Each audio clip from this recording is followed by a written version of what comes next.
আমরা সালাম দিব হচ্ছে এইখানে। এইখানে এই ছিদ্র বরাবর ভিতরে হচ্ছে রাসূল সাল্লাল্লাহু আলাইহি ওয়াসাল্লামের রওজা।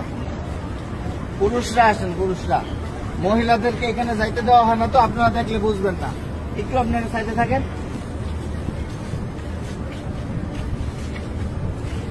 আমরা ভিতরে যাব হচ্ছে এইভাবে, আমাদের বাম দিকে থাকবে রওজা। রওজা থাকবে কি বাম দিকে। ভিতরে কথা বলার কোনো সুযোগ নাই, বেশি সময় দাঁড়ায় থাকারও সুযোগ নাই। প্রথম দুইটা ছিদ্র থাকবে, যে দুইটা ছিদ্রের ভিতরে কোনো কিছু নাই। কবরের জায়গা ফাঁকা আছে, এখানে হযরত ঈসা আলাইহিস সালাতু ওয়াস সালামকে দাফন করা হবে। ওই পাশে হচ্ছে হযরত ইমাম মাহদিকে দাফন করা হবে। তো এই যে প্রথম দুইটা ছিদ্র ফাঁকা, এখানে অনেকে দেখবেন সালাম দিতেছে, ভিড় লেগে আছে। এখানে সালাম দিব না, আমরা সালাম দিব হচ্ছে এইখানে। এইখানে এই ছিদ্র বরাবর ভিতরে হচ্ছে রাসূল সাল্লাল্লাহু আলাইহি ওয়াসাল্লামের রওজা। এই জায়গায় সালাম দিব, দেখবেন যে এরকম যেই ছিদ্রটা, এইটার সাথে কিন্তু কোনোটার মিল নাই, ঠিক আছে। এই বরাবর নবীজিকে সালাম দিতে হবে। রাসূল সাল্লাল্লাহু আলাইহি ওয়াসাল্লাম এখানে জীবন্ত অবস্থায় শুয়ে আছেন, ডান কাত হইয়া, নবীজির মাথা এদিকে, পা হচ্ছে এদিকে, ঠিক আছে। রাসূল শুয়ে আছেন, উম্মতের সালাম গ্রহণ করতেছেন, হ্যাঁ, সরাসরি সালাম গ্রহণ করতেছেন। তারপরে এখানে আবু বকর রাদিয়াল্লাহু আনহুর কবর, এই বরাবর এখানে আবু বকর রাদিয়াল্লাহু আনহুকে সালাম দিতে হবে। কিভাবে সালাম দিব?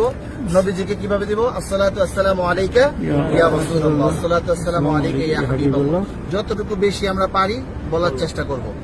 সালাম দেওয়ার সবচেয়ে সুন্দর সময় হচ্ছে রাত্রে 10:30টার পর থেকে নিয়ে রাত্রে 1টা-2টা পর্যন্ত ফাঁকা থাকে, ভিড় থাকে না। আর দিনের বেলা সকাল 7টা থেকে নিয়ে একেবারে জোহর পর্যন্ত কি ফাঁকা থাকে, ফাঁকা। আসরের সময় থেকে নিয়ে এশারের পর পর্যন্ত কি থাকে? ভিড় থাকে। যত বেশি পারেন নবীজিকে সালাম দিবেন। যদি সালাম কবুল হয়ে যায়, আল্লাহ নবী বলতেছেন যে আমার রওজায় যে সালাম দিল তার উপরে, আমার উপরে ওয়াজিব হয়ে যায় তার জন্য হাসরের ময়দানে সুপারিশ করা। আমার সালামটা যদি গ্রহণ করেন নবীজি, তাহলে আমাদের এইটা নাজাতের উসিলা হয়ে যেতে পারে। যাই হোক, বলতেছিলাম এই বরাবর আবু বকর রাদিয়াল্লাহু আনহু, আবু বকর রাদিয়াল্লাহু আনহু মাথা এদিকে, পা এদিকে। নবীজির মাথা এখানে, রাসূলের পা এই পর্যন্ত আসছে।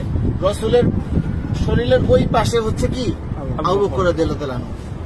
আবু বকর রাদিয়াল্লাহু আনহু ঘাড় বরাবর হচ্ছে হযরত ওমর রাদিয়াল্লাহু আনহু, উনি আরো ওই পাশে, ঠিক আছে।